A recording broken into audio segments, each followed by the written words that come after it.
Vous me l'accorderez, en effet, lorsqu'on parle de cybersécurité, il nous vient plutôt à l'esprit la sécurité des systèmes informatiques, la sécurité physique ou encore la sensibilisation des collaborateurs.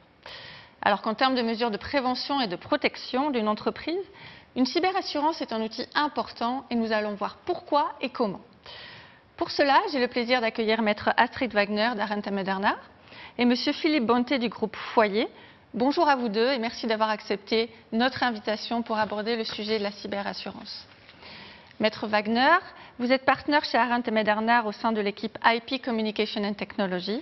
Vous êtes responsable de domaines juridiques spécialisés tels que la protection des données et de la vie privée, le commerce électronique et les contrats à distance, la protection des consommateurs, les technologies de l'information et la cybersécurité et la sous-traitance entre autres. Bienvenue. Monsieur Bonté, vous êtes Chief Financial Officer au sein du groupe Foyer depuis 2013, mais avez intégré le groupe depuis 2002. Le groupe Foyer est la première compagnie d'assurance à avoir proposé un produit de cyberassurance à destination des PME et vous êtes un des contributeurs actifs à la mise en place de cette offre. Bienvenue. Monsieur Bonté, qu'est-ce qu'une cyberassurance? Voilà, sans surprise, c'est un contrat d'assurance qui couvre des risques qui sont liés aux déclencheurs suivants. C'est l'atteinte, par malveillance ou par erreur, aux données et l'atteinte malveillante au système. Les prestations de ce type d'assurance sont doubles.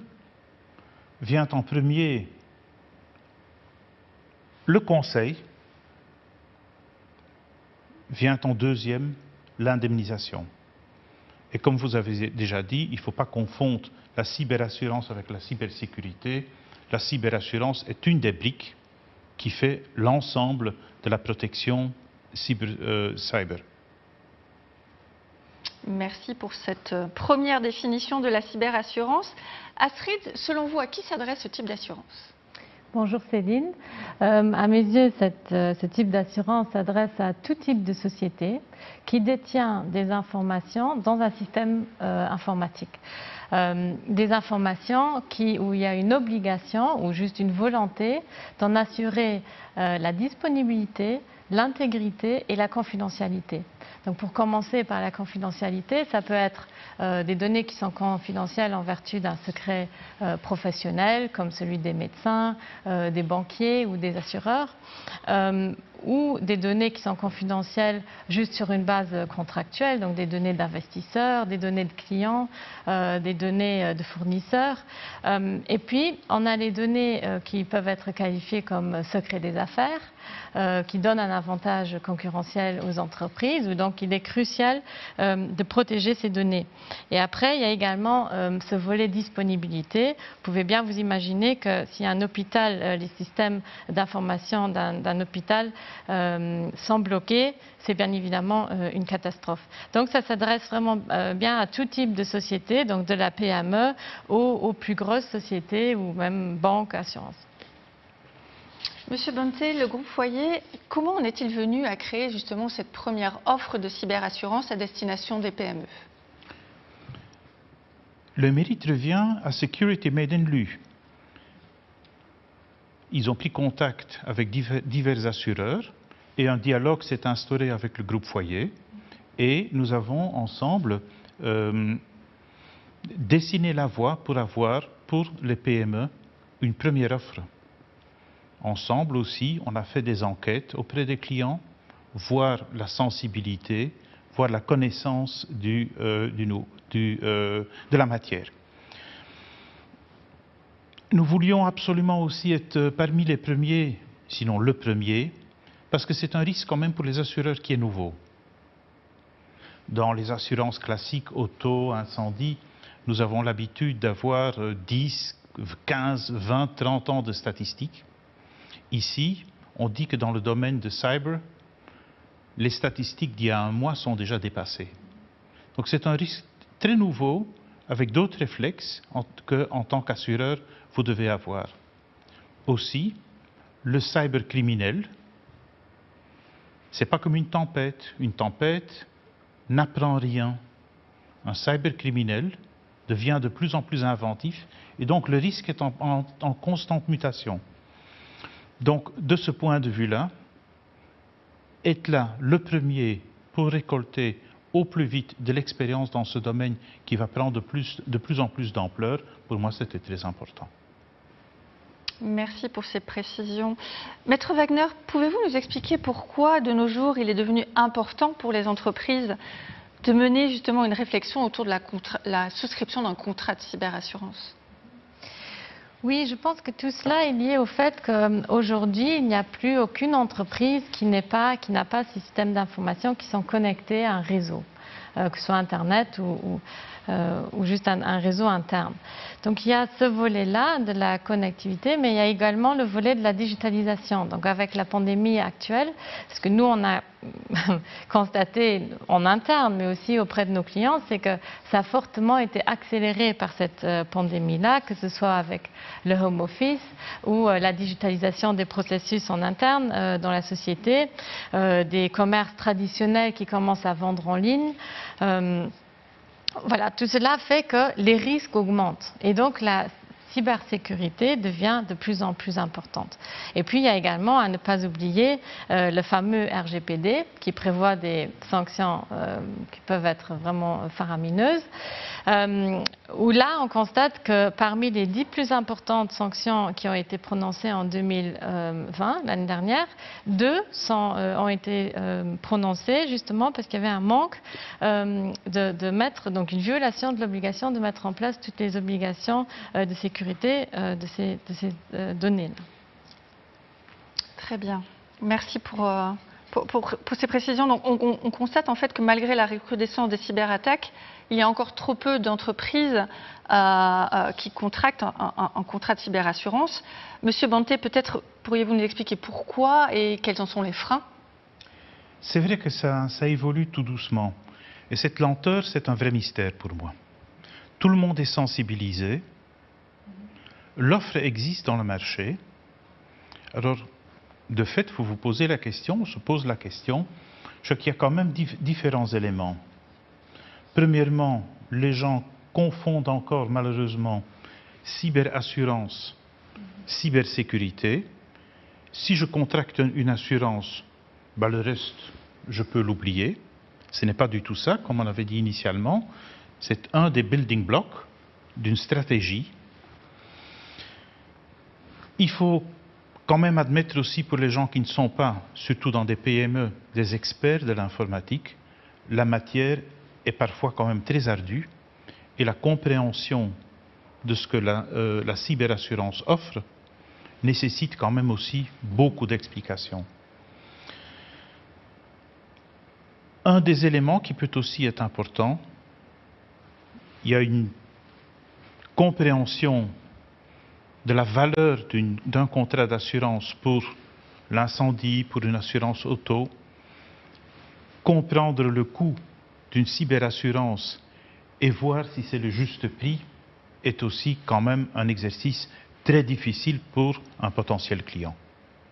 C'est la nouveauté de cette approche et la confusion qui reste entre cyberassurance et cyberprotection qui, je crains, ralentit encore l'adoption.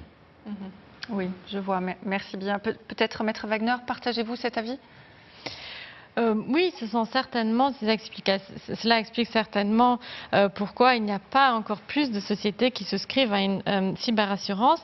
Mais moi, ce que je constate, c'est que c'est souvent sous-estimé, c'est un risque qui est sous-estimé jusqu'au moment où un incident cyber, justement, surgit dans une société.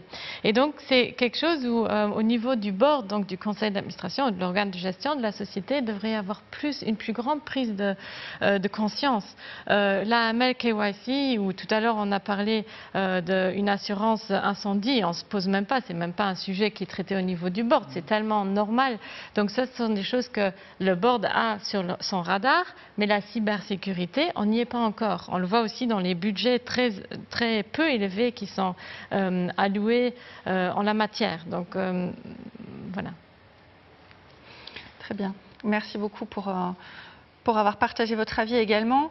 Je pense que là, c'est un point important justement pour les personnes qui nous regardent.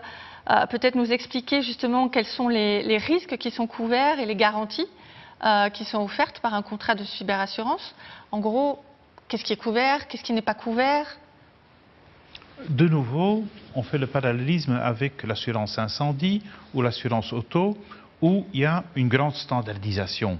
À quelques détails près, les offres sont globalement comparables.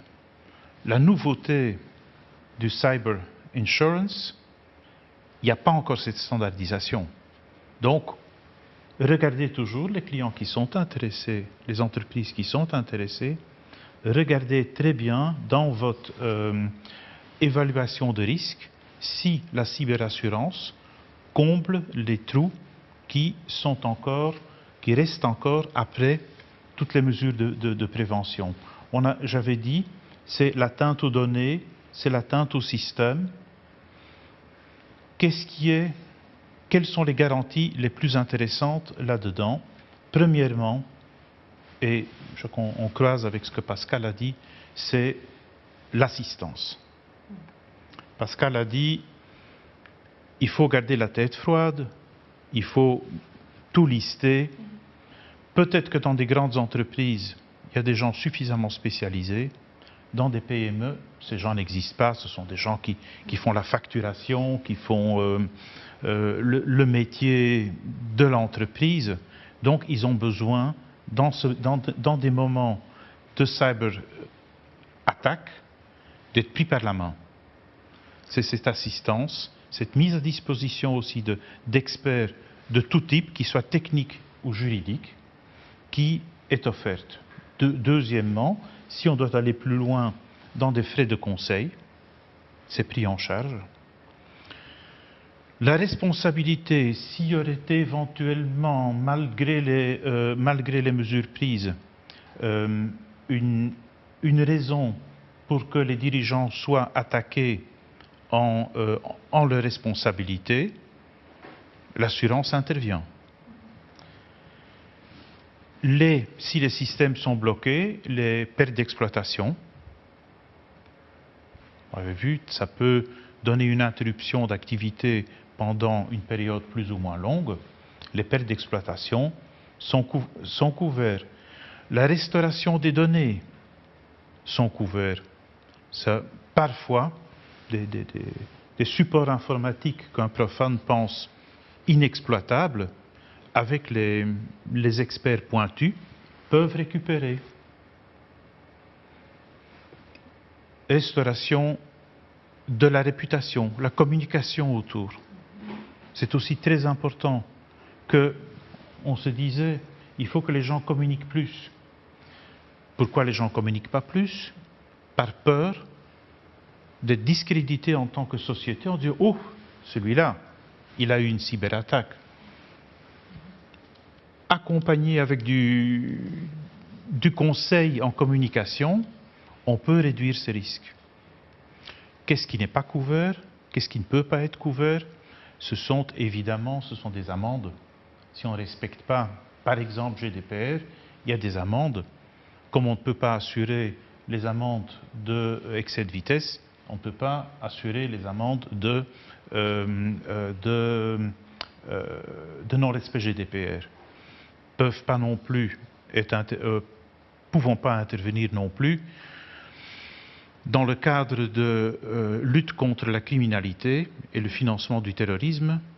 Si dans une organisation criminelle demande une rançon, on fera tout pour aider. Comment peut-être débloquer, mais l'assurance n'interviendra pas et ne peut intervenir de par la loi pour payer la rançon. En quelques mots, voilà ce qu'une cyberassurance offre. Et alors, justement, dans le cas d'un sabotage interne, est-ce que une cyberassurance intervient si on est dans le cas d'un sabotage interne? C'est une question que nous avons reçue de notre audience. Je ne peux évidemment pas m'exprimer sur le cas bien précis, mais oui, ça peut être couvert. Donc ça dépendra du risque, ça dépendra de l'entreprise. Sauf si le preneur d'assurance lui-même, évidemment, fait un acte délictuel, non. Mais celui d'un employé, oui. Très bien, merci pour cette précision. Alors nous avons Si c'est précisé, si les sociétés sont intéressées, lisez le contrat. Lisez le contrat. Bien entendu. Ce n'est pas des lectures les plus agréables, mais c'est important pour anticiper, pour savoir ce qui va se passer. Évidemment.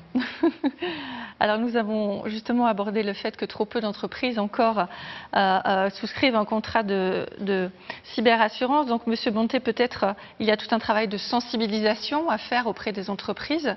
Et comment cela peut-il se faire, ce travail de sensibilisation? Je crois qu'il y a 3 volets. Security Made in Lu fait quand même une très belle campagne de sensibilisation.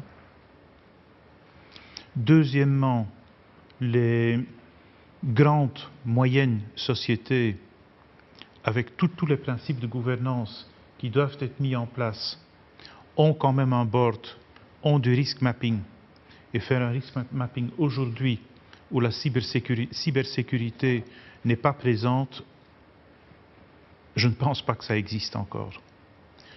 Plus délicat, des petites sociétés, où là, c'est par word of mouth, par communication, dans notre clientèle, on sensibilise. Quand on voit qu'un de nos clients, dans l'évaluation de ces risques, s'appuie de manière significative sur, et tout le monde le fait aujourd'hui, sur l'informatique, aborder le problème. Mais pas aborder le problème à travers « Tiens, je suis là, l'assureur, et je vous vends une cyberassurance ». Sensibiliser en disant « Tiens, il y a un risque là. Faites-le, analysez-le, cherchez un partenaire pour l'analyser. Il y a des possibilités qui existent. Le ministère met des questionnaires à disposition. Ils sont très bien faits. Les quelques petits questionnaires assurantiels sont aussi un embryon. Et parfois, on est encore étonné de la sensibilisation par des toutes simples questions. Est-ce que vous faites régulièrement un backup qui est stocké hors site? On va dire, mais tout le monde fait ça. Vous vous trompez. Est-ce qu'il y a dans les serveurs, dans les machines, une politique d'update des derniers patchs? Vous allez dire, mais tout le monde fait ça. Encore, on se trompe. Donc, plus en poussant sur l'analyse des risques, il y a de toute manière des risques résiduels. L'accompagnement dans une faille GDPR. Des petites sociétés ne savent pas le faire seules. Et là, vous devez vous aider. Le contrat d'assurance vous donne les référents pour vous aider dans la démarche. Alors justement, je pense qu'auprès de notre audience, nous sommes en train de faire ce travail de sensibilisation en direct. Et peut-être demain, l'une ou l'autre entreprise va venir toquer à votre porte et vous dire « je voudrais souscrire un contrat de cyberassurance ». Est-ce qu'il y a des mesures spécifiques, peut-être techniques, opérationnelles, à prendre lorsque je vais souscrire ce contrat de cyberassurance? Et si oui, quelles sont-elles? Très simple. Un questionnaire qui aide le client. Ça peut être un questionnaire simple assurantiel, mais on pousse nos clients à regarder aussi les questionnaires du ministère, qui sont encore beaucoup plus détaillés, pour avoir cette sensibilisation. C'est la première réaction qu'il faut avoir. Cyber assurance est une des armes dans l'ensemble de la cyberprotection. Et il ne faut pas commencer par la fin, qui est la couverture des risques résiduels. Il faut avoir un mapping de l'ensemble des risques, des mesures de protection qui peuvent et doivent être mises en place avant de pouvoir couvrir ce résiduel. Peut-être, Maître Wagner, vous souhaitez ajouter quelques éléments sur ce point? Tout à fait. Donc là, je voudrais quand même tirer l'attention de l'audience sur le fait qu'une cyberassurance, c'est bien plus que seulement une couverture des risques cyber. Enfin, les effets bénéfiques vont bien au-delà. Parce que donc, comme Philippe l'a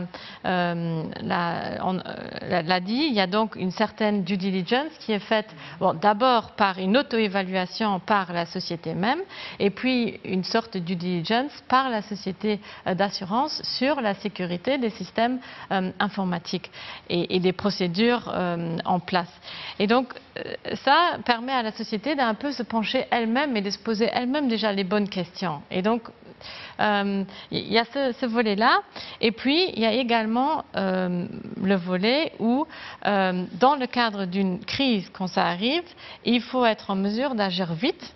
Pascal et Christophe Bianco nous disent que c'est une urgence relative, mais je pense qu'il y a quand même une vraie urgence.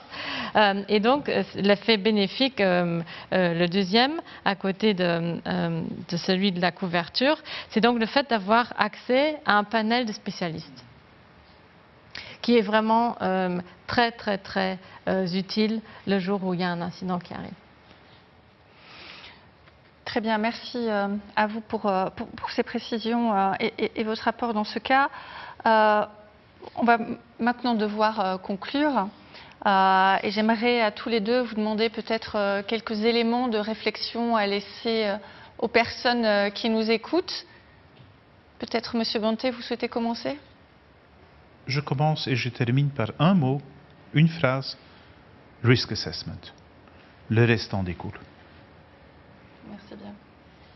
Moi, je voudrais dire que l'essentiel pour une société, c'est de se poser les bonnes questions. Et cela, les initiatives doivent venir du niveau du board. Et puis, il faut mettre en place toutes les procédures pour être en mesure d'agir au plus vite si une cyberattaque surgit. Et ça, c'est quelque chose qui se prépare à l'avance.